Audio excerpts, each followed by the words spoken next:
हजुरवायो नमस्कार। रेडियो सुन्दै र हेर्दै बसिरहनुभएका सम्पूर्ण श्रोताहरूलाई म कल्पना लिङ्खाको तर्फबाट हार्दिक स्वागत गर्न चाहन्छु। यो हो radio Dharan 88.8 megahertz your music स्टेसनको कार्यक्रम याखा सेरोफेरो। श्रोता, यस कार्यक्रममा हामी तपाईहरूलाई हाम्रा याखा समुदायभित्र रहनुभएका विभिन्न बुद्धिजीवी अग्रज व्यक्तिहरूसँगको अन्तर्वार्ता लिएर आउने गर्दछौँ।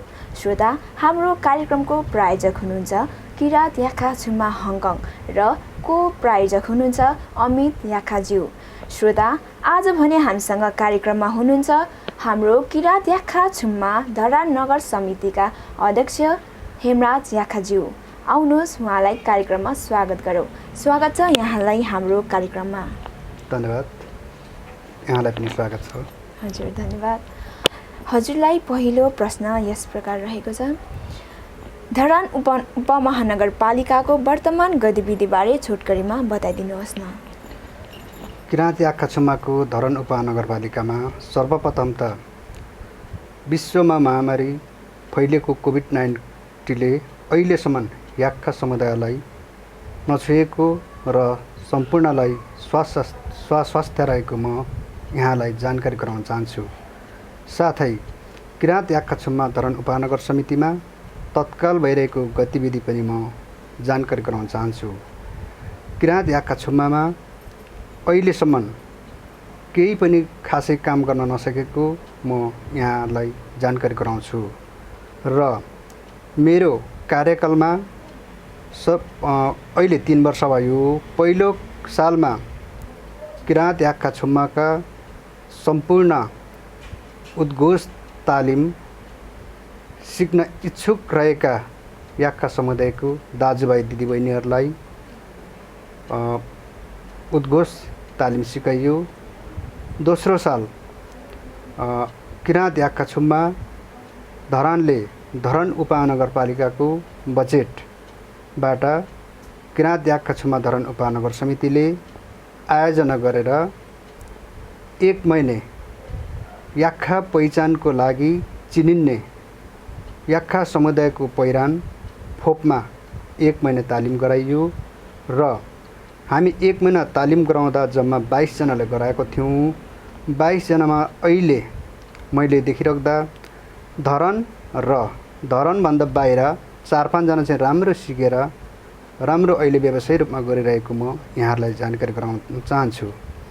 यसै गरी सबैभन्दा पहिला चाहिँ सङ्खसभा मा याखा घनत्व बस्ती भएको सङ्खसभाका धर्मादेवी नगरपालिका वार्ड नम्बर 4 का जमुना याखा बहिनीले चाहिँ जस्तै मिडिया मार्फत अथवा फेसबुक मार्फत चाहिँ यहाँ तालिम हुँदैछ भनेर उहाँले जानकारी पाउनुभएछ र उहाँले मलाई कल गरेर सोध्नुभयो र कल गरेर म आउन सक्छु दाजु भन्नुभयो र मैले उहाँलाई सक्नुहुन्छ आउनुहोस् भनेर चाहिँ मैले उहाँलाई बोलाएर उहाँ अहिले आएर चाहिँ धरानमा तालिम ढक्का बुन्ने तालिम सिकेर अहिले उहाँ आफैले याखा पहिचानको फोपमा बुन्न र उहाँले आफै अहिले तालिम पनि दिन सक्नुहुने रहेछ भन्ने उहाँले मार्फत जानकारी भइरहेको छ र धनकुटामा पनि डाँडा बजारको एकजना हाम्रो याखा दिदी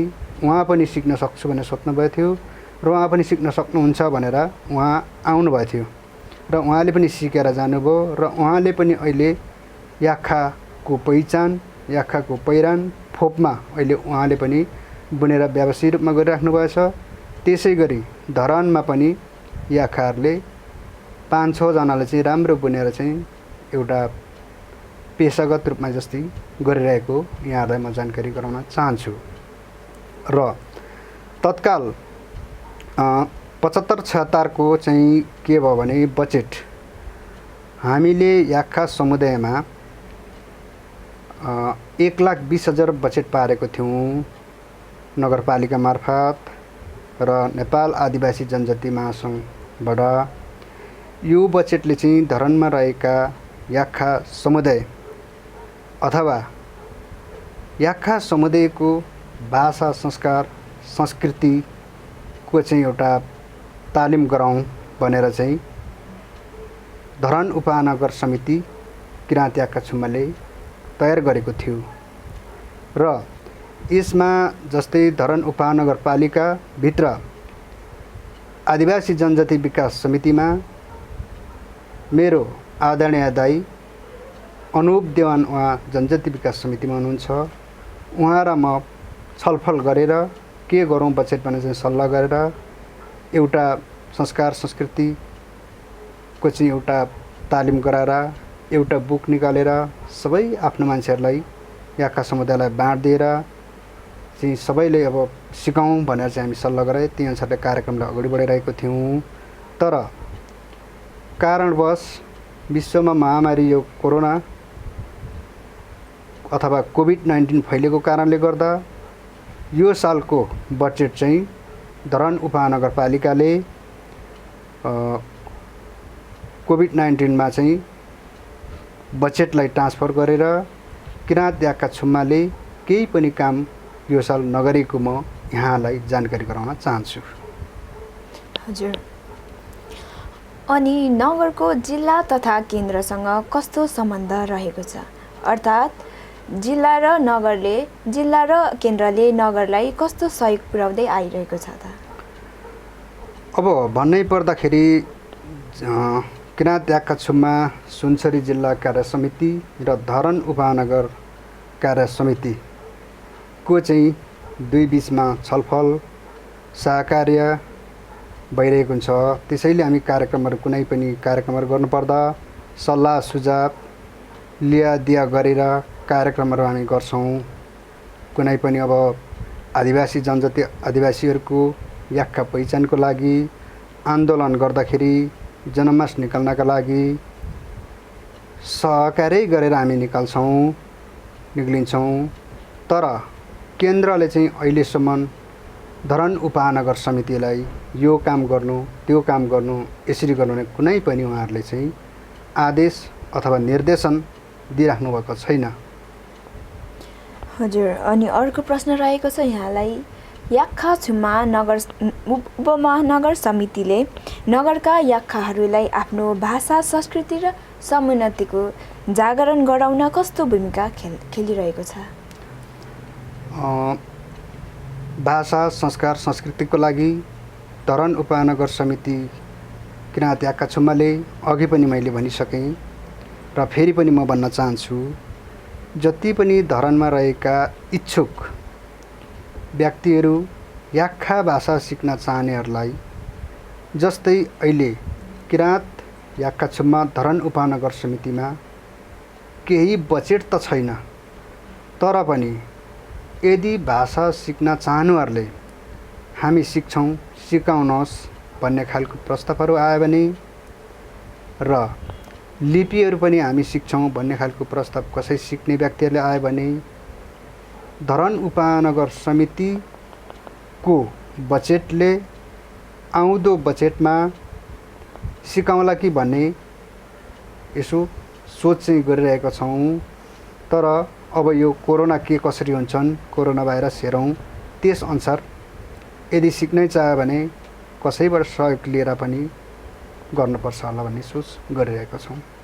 हजुर, धरान उपमहानगरपालिकाले वर्षेनी जातीय संस्थाहरूलाई विनियोजन गर्दै आएको बजेट याक्खा समुदायमा सदुपयोग भइरहेको छ कि या फ्रिज भएर गइरहेको छ त?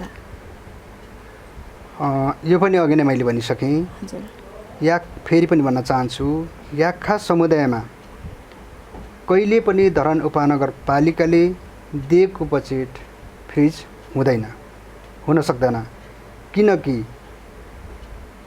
त्यो बजेटलाई सहकार्य गरेर लाने नेपाल आदिवासी जनजाति महासङ्घ पनि हो र नेपाल आदिवासी जनजाति महासङ्घ नगर समन्वय परिषद धरानको सचिव मै भएको कारणले गर्दा याक्खा समुदायले त्यति सजिलै फ्रिज गराउन दिँदैन र गराइँदैन पनि। अनि हजुर त केन्द्रीय सदस्य पनि हुनुहुन्थ्यो, किन केन्द्र छोडेर नगर आउनुभयो त? म केन्द्रीय सदस्य चाहिँ किराँत याक्खा छुम्माको केन्द्रीय सदस्य चाहिँ त्यो 5औं महाधिवेशनमा अलिकति त्यहाँ राजनीतिकरण भयो जस्तो महसुस गरेँ र म पनि राजनीतिकरणै हुन्छ भने के हुन्छ त आखिरी म पनि दाबी गरौँ न त केन्द्रीय सदस्य भनेर केन्द्रीय सदस्य दाबी गरेँ थिएँ। नभन्दै काम गर्ने जोस जाँगर पनि थियो केन्द्रमै बसेर र म केन्द्रीय सदस्य भएँ। पछि केन्द्रीय मिटिङ एउटा दुईटा भयो। एउटा दुईटा केन्द्रीय मिटिङ हुँदाखेरि जस्तै पहिलो मिटिङ यहीँ धरान 16 जोरसक्खा किराँती आँखा छुम्मा भवनमा भयो, त्यहाँ उपस्थित भइयो। दोस्रो मिटिङ किराँती आँखा छुम्माको केन्द्रीय कार्यालय काठमाडौँमा भयो, काठमाडौँ पनि उपस्थित भइयो। त्यहाँ उपस्थित मिटिङमा हुँदाखेरि चाहिँ के भयो भने लगभग मरेर मात्रै क्रम पुग्ने केन्द्रीय समितिको बैठकमा केन्द्रीय सदस्यहरू उपस्थित नै नहुने। अनि उपस्थित नभइसकेपछि कसरी काम गर्ने वातावरणै भएन। काम गर्ने वातावरण नभएपछि केन्द्रीय कमिटी चाहिँ खासै केन्द्रीय कमिटीमा बस्नु उचित हुँदैन कि भन्ने सोचेर मैले अब एउटा भनाइ छ, आफ्नै गाउँ बनाऊ, आफ्नै सहर बनाऊ भन्ने जस्तो एउटा म धरान नगर कमिटीको एउटा अध्यक्ष हुन चाहन्छु भनेर मैले रहर गरेँ र मैले किराँती आँखा छुम्माको तेस्रो अधिवेशन भयो। तेस्रो अधिवेशनमा म किराँती आँखा छुम्मा धरान उपमहानगर समितिको अध्यक्षमा दाबी गरेर म अध्यक्ष पनि भएको म यहाँलाई जानकारी गराउन चाहन्छु। हजुर। अनि याक्खा स्वायत्तको बारे अर्थात् याक्खाहरूको छुट्टै पहिचान हो भन्ने बारे छुम्माले के भूमिका खेलेको छ त? यसमा भन्नै पर्दाखेरि किराँती आँखा छुम्माले अहिलेसम्म याक्खा स्वायत्तको बारेमा केही भूमिका खेलिरहेको छैन मलाई थाहा अनुसार। किनकि म केन्द्रीय सदस्य पनि याक्खा छुम्मा भएको कारणले गर्दा र केन्द्रीय समितिका पदाधिकारी तथा सदस्यहरूसँग अहिले पनि म नजिकै भएको कारणले गर्दा अहिलेसम्म याक्खा छुम्माले याक्खा स्वायत्तको बारेमा खासै केही पनि बोलेको छैन।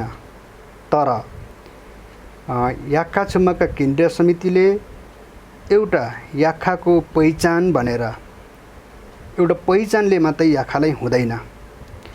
किनकि याक्खाको पहिचान भनेको एउटा दौरा सुरुवालको टोपी, एउटा फोपमा र च्याप्रुङ बजाउँदैमा डोकिने नाच्दैमा याक्खाको पहिचान हुँदैन। जस्तै याक्खाको पहिचान भनेको आफ्नो थलो आफ्नो भूमि छ, त्यसमा चाहिँ याक्खा केन्द्रीय कमिटीले जस्तै हाम्रो याक्खा स्वायत्त क्षेत्रको घोषणा गर्नु पर्यो। याक्खा स्वायत्त क्षेत्रको घोषणा गर्दाखेरि सीमाङ्कन गर्नु पर्यो। जस्तै मैले बुझेअनुसार चाहिँ पल्लो किराँत लिम्बुवानको पश्चिम, दक्षिण भाग अरुण नदीको पूर्वी किनार, उत्तरको सभा खोलाको शिर हुँदै समलङ्गुर हिमालदेखि पूर्वको जलजला, मिल्के लेक, मेन्छेम थुम्का, गुफा पोखरी, मङ्गलबारे भन्ज्याङ, तिनजुरे डाँडा हुँदै पश्चिममा धनकुटाको मुगा खोला, उत्तरको 4 सिमाना पर्नेलाई याक्खा स्वायत्त क्षेत्र घोषणा गर्नका लागि याक्खा छुम्माले केन्द्रीय कमिटीले नेपाल सरकारलाई दबाब दिनु पर्यो। र दबाब दिँदाखेरि जस्तै याक्खा छुम्मामा पनि अथवा याक्खा समुदायमा पनि विभिन्न पार्टीहरू छन्। अहिले कुनै पनि संस्थामा राजनीतिकै हुन्छ। यो याक्खा समुदाय मात्रै होइन, सबै जातीय संस्थामा राजनीतिमा भएका हुन्छन्।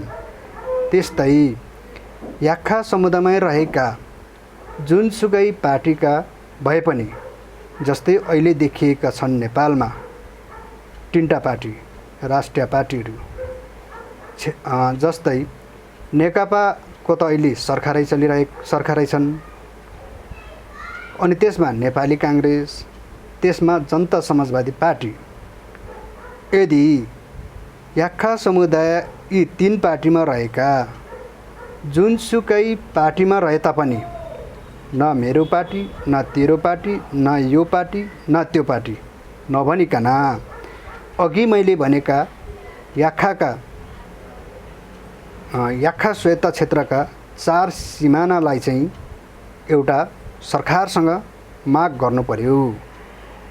यदि सरकारसँग माग गर्दाखेरि कसैले पनि त्यो याक्खा स्वायत्त क्षेत्र हामीलाई दे भनेर त्यति सजिलै फ्याट्टै दिँदैन, किनकि बाउले आफ्नो छोरालाई पनि अंश ल त यहाँ गरेर खा भनेर दिँदैन बाउले पनि।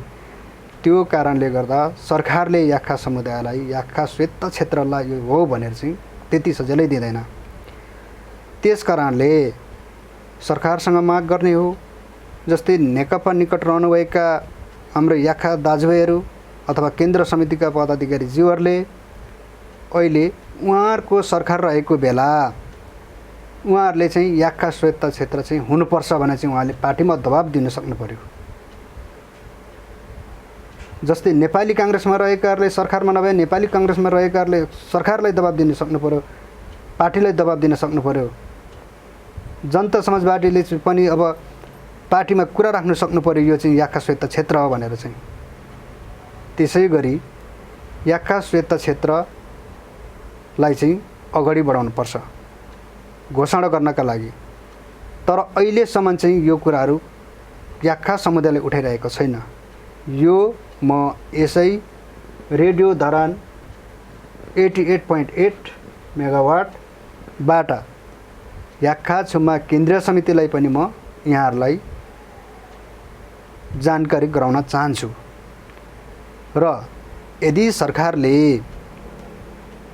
याक्खा स्वायत्त क्षेत्र घोषणा नगरेको खण्डमा हाम्रो याक्खा स्वायत्त क्षेत्रभित्रका तमाम याक्खा युवाहरूलाई चाहिँ निकालेर विभिन्न ठाउँमा सडक जाम गरेर विभिन्न खालको आन्दोलन गरेर यस्तो कार्यक्रमहरूलाई अगाडि नबढाइकन चाहिँ याक्खा स्वायत्त क्षेत्र प्राप्त हुँदैन।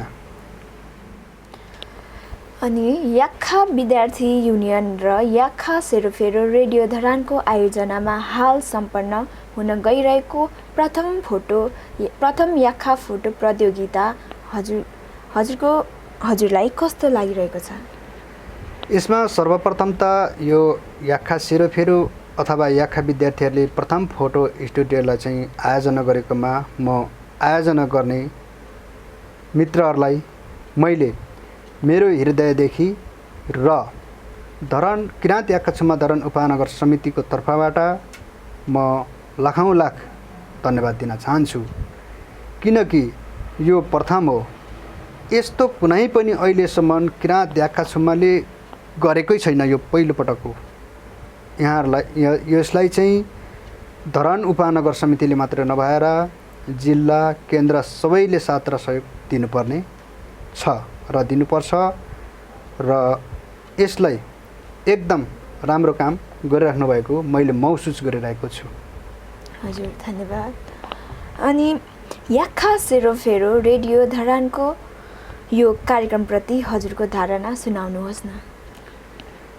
यो याक्खा सेरोफेरो अथवा रेडियो धरान 88.8 मेगावाटमा याक्खा सेरोफेरो कार्यक्रम गर्नुभएकोमा म सर्वप्रथम त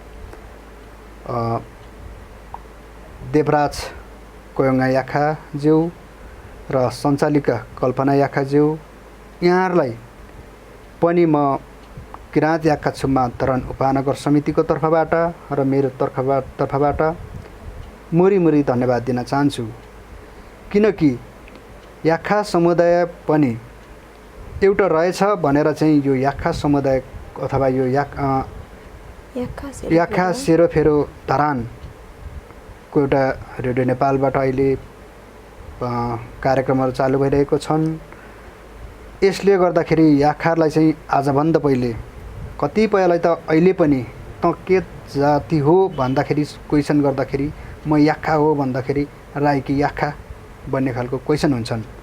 त्यसलाई चाहिँ चिर्नको लागि त्यसलाई प्रश्न पार्नका लागि पनि धेरैभन्दा धेरै यो याक्खा सेरोफेरो कार्यक्रमले चाहिँ अगाडि बढिरहेको छ र यो कार्यक्रमलाई यसरी नै आउँदो दिनहरूमा अगाडि बढाइराख्नुपर्छ र यसलाई यो कार्यक्रम सञ्चालन गर्नको लागि हुनको लागि त हामी याक्खा छुम्मा धरान उपमहानगर समितिमा बजेट केही पनि छैन र बजेट नभएको कारणले गर्दा पनि आउँदो दिनहरूमा पनि यो कार्यक्रमलाई निरन्तर दिँदै जाने र याक्खा छुम्मा धरान उपमहानगर समितिमा बजेट नभएको कारणले पनि नभए तापनि म मेरै व्यक्तिगत तर्फबाट पनि यो कार्यक्रमलाई मैले धेरै थोरै केही सहयोग गर्न सक्छु भन्न चाहन्छु। हजुर धन्यवाद। अन्त्यमा सम्पूर्ण याक्खा समुदायलाई हजुरको व्यक्तिगत तर्फबाट के सन्देश दिन चाहनुहुन्छ? सम्पूर्ण याक्खाहरूलाई मैले के सन्देश दिन चाहन्छु भने नेपालमा भएका याक्खाहरूलाई मात्रै होइन, देश विदेश अथवा विश्वभरि फैलिएर रहेका जति पनि याक्खाहरूलाई मैले हामी याक्खा हौँ, हाम्रो पहिचान यो हो, हाम्रो संस्कार संस्कृति यो हो, हाम्रो अधिकार यो हो भनेर सम्पूर्ण याक्खाहरूले चाहिँ भन्न सक्न पर्यो। र अहिले हाम्रो याक्खा समुदायमा छोरा मान्छे चाहिँ 2-4 जना यसो राजनीतिकमा जुनसुकै पार्टीमा निस्किएर हिँडेको देख्दछु। छोरी मान्छे 1-2 जना देख्दछु। किनकि मैले चाहिँ अब तल्लो लेभलदेखि नै वाडादेखि नै वाडा, नगर, जिल्ला, केन्द्र सबैतिर हेरिरहेको छु। यसले गर्दा हाम्रो याक्खाहरू पनि, चेलीबेटी दिदीबहिनीहरू पनि जुनसुकै पार्टीमा होस् अलिकति आबद्ध भइदिएर, अलिकति लगनशील भइदिएर एउटा नेतृत्व बन्दिनु भएको भए हुन्थ्यो। जस्तै अहिलेसम्म लगभग स्थानीय चुनाव, प्रादेशिक चुनावसम्ममा अहिले हाम्रो खासै नगरपालिका त 2-4 नगर प्रमुखहरू हाम्रो याक्खा समुदायका हुनुभएको छ। उहाँहरूलाई म नगर प्रमुख हुनुभएकोमा यही ढिलो भए पनि रेडियो धरान याक्खा सेरोफेरो 88.8 बाट म उहाँहरूलाई बधाई दिन चाहन्छु। त्यसै गरी प्रदेश सरकारमा याक्खा समुदायको जम्मा 1 जना मात्रै हुनुहुन्छ। उहाँ पनि उहाँको आइडेन्टिटीमा के लेख्नुभएछ भने लिम्बू, रामचन्द्र लिम्बू लेख्नुभएछ। तर उहाँ याक्खा नै हुन्। उहाँको आइडेन्टिटीमा जे भए पनि उहाँ 1 जना प्रदेश सदस्य हुनुहुन्छ। उहाँ मात्र केन्द्रमा त छँदै छैन हाम्रो जातीय संस्थाको कोही पनि। यसरी नै हाम्रो सबै याक्खा समुदायहरू चाहिँ राजनीतिकमा अगाडि बढेर पार्टीमा आफ्नो कुराहरू राखेर कसरी हुन्छ याक्खा समुदाय अगाडि बढाउनु पर्यो, अगाडि बढ्नु पर्यो, यो भन्न चाहन्छु म याक्खा समुदायमा सम्पूर्ण याक्खा दाजुभाइ दिदीबहिनीहरूलाई। हजुरको यो अमूल्य समयको लागि म र मेरो सम्पूर्ण याक्खा सेरोफेरो टिमको तर्फबाट हजुरलाई धेरै धेरै धन्यवाद। यहाँलाई पनि धेरै धेरै धन्यवाद छ। मलाई यसरी 2-4 शब्द राखिदिनु मौका दिनुभएकोमा, हुनको लागि चाहिँ यो मेरो पहिलो पटक हो। कतै कमी कमजोरी भएमा म सुधार्न चाहन्छु। यहाँहरूलाई पनि म धन्यवाद दिन चाहन्छु। हस् त। श्रोता, उहाँ हुनुहुन्थ्यो हाम्रो किरात याक्खा छुम्मा धरान नगर समितिका अध्यक्ष हेमराज याक्खाज्यू। उहाँसँगको यो छोटो कुराकानीपछि अब भने हामी कार्यक्रमको अन्त्यमा आइसकेका छौँ। कार्यक्रमले अन्त्य गर्नुभन्दा अगाडि म कार्यक्रमको प्रायोजक किरात याखा छुम्मा हङकङ र को प्रायोजक अमित याखाज्यूलाई पनि धेरै धेरै धन्यवाद दिन चाहन्छु। श्रोता सुन्दै गर्नुहोला, हेर्दै गर्नुहोला र माया गर्दै गर्नुहोला radio Dharan 88.8 megahertz your music स्टेसनको कार्यक्रम याखा सेरोफेरो हस्त नुनिङवाङ सेवायो।